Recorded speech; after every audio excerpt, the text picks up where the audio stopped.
یەکێتی نیشتیمانی کوردستان بۆ هەموو کوردستان خەبات دەکات و لە پێناو مافی هەمووان تێدەکۆشێت.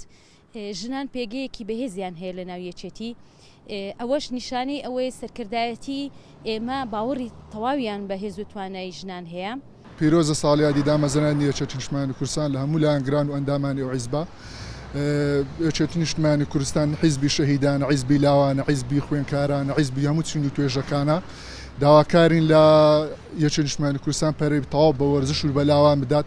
ئەم پێش ئەو ساڵیادی دامەزرانی ئەم حیزبا کۆمەڵێک دیدار لە شار و سارسکەکان بەڕێوە چوو، پەرەی تەواو بە گەنج و لاواندرا. داواکارین لە یەکێتی نیشتیمانی کوردستان زیاتر گرنگی بە وەرزش بدات. ئەم ساڵ خۆشبەختانە لەگەڵ نزیکبوونەوەی یادی یەکێتی نیشتیمانی کوردستان و دامەزرانی ئەم حیزبە گرنگە لە کەرێمی کوردستان هاوکاتە لەگەڵ بەستنی دیداری یەکێتی نیشتیمانی کوردستان کە دیدارێکی پڕ بایەخ و گرنگەوە هەنگاوێکە بۆ نوێبوونەوە و بۆ زیاتر برنە پێشەوەی کۆمەڵێک کادیر و توانای نوێ بۆ ناو یەکێتی نیشتیمانی کوردستان بە تایبەتی گەنجان کە گەنجان ڕۆڵێکی زۆر گرنگ و باشیان هەیە لە هەموو کە سیاسەکانی کوردستان بەگشتی و بە تایبەتش لە ناو یەکێتی نیشتیمانی کوردستان.